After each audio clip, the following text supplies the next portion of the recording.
We all woke up to very disturbing news this morning, and that was the arrest of Arnab Goswami of Republic TV by the Maharashtra police.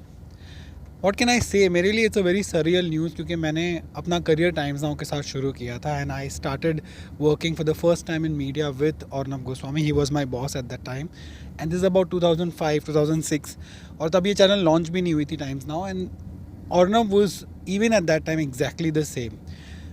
Even when the channel was not launched, we were just preparing for the launch. He was exactly the kind of fearless journalist that he is, and he would pick up stories against the establishment. He would pick up stories against anyone who was in power, anyone in the opposition, against the police, against powerful politicians, and बहुत सारे campaigns would always be a part of the news agenda when we would start our day, and there would be meetings and understanding how the news will affect the other news channels also, because every day he would come and say that I'll not just set agenda for my own channel but for everyone else, and it used to happen a lot of times.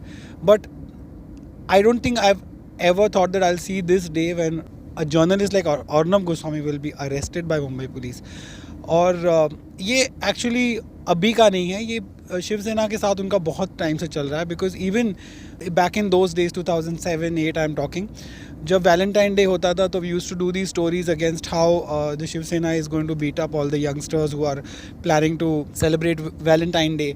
And उस वजह से हमारे reporters के साथ man handling तब भी होती थी. And you know, even I used to report a lot of times being in the media. I used to always think that can only threaten us but they can't arrest us. But now I don't know, I mean, this is a different, completely different India or different Maharashtra that I'm seeing sitting over here all the way. और तब क्योंकि इतना ज़्यादा शिवसेना के साथ पंगा होता था तो पुलिस की वैन हमेशा टाइम्स नाउ के ऑफिस के बाहर खड़ी रहती थी, specially during the Valentine week. Cut to now what is happened is really shocking. लेकिन मैं आपको बता दूं कि जो अरेस्ट हुआ अर्नब गोस्वामी का, it is not because of the Sushant Singh Rajput case और anything that he said in this particular case. It is about a completely unrelated case.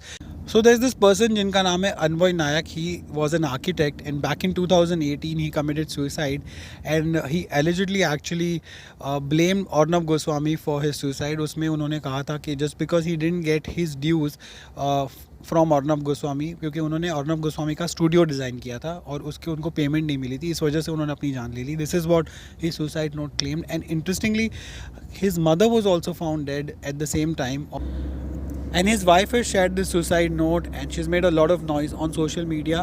और उन्होंने कंप्लेंट भी की थी अर्नब गोस्वामी के खिलाफ. और 2018 का ये केस है, लेकिन बाद में इस केस को क्लोज भी कर दिया गया था because Arnab Goswami and Republic TV had completely denied these charges. लेकिन अब इस केस को फिर से रीओपन किया गया है and Arnab Goswami has been arrested in this case. इसके अलावा भी there are couple of other cases against Arnab Goswami in different police station in Mumbai. एक था जब रिसेंटली जब पालघर वाला इंसिडेंट हुआ था तो एक डिबेट के वक्त उन्होंने सोनिया गांधी के खिलाफ कुछ बोला था, तो उस वजह से उनके ऊपर एक केस दर्ज किया गया है. इसके अलावा there is one more case जब बैंड्रा स्टेशन पर जब बहुत सारा मॉब इकट्ठा हो गया था तब भी ही हैड सेड समथिंग और उनके ऊपर criminal conspiracy, spreading hatred, causing riots, वो बहुत सारे चार्जेस उन पर लगा दिए गए हैं. And there are different kinds of cases that have been put on him.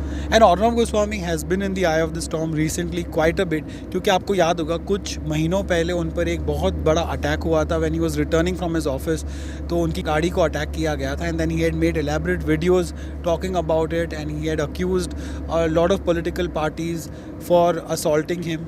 But तब भी I don't think ज़्यादा कोई एक्शन लिया गया था and then the case of course went into the cold box.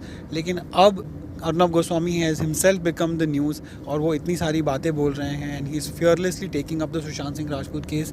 तब फिर से जो ये पुराना केस उनके ऊपर लगाया जा रहा है और उनको रीओपन किया जा रहा है, तो उसको लेकर ट्विटर पर अब फिलहाल अगर आप देखोगे तो everybody is criticising the Maharashtra government and Mumbai police because of this. और सारे जो ट्रेंडिंग हैंडल्स है वो सारे अर्नब गोस्वामी के सपोर्ट के ही है. So what are your thoughts about this development? Please मुझे कॉमेंट सेक्शन में लिखकर बताएं. Do you think it's a healthy trend for a democracy and for the society that we live in?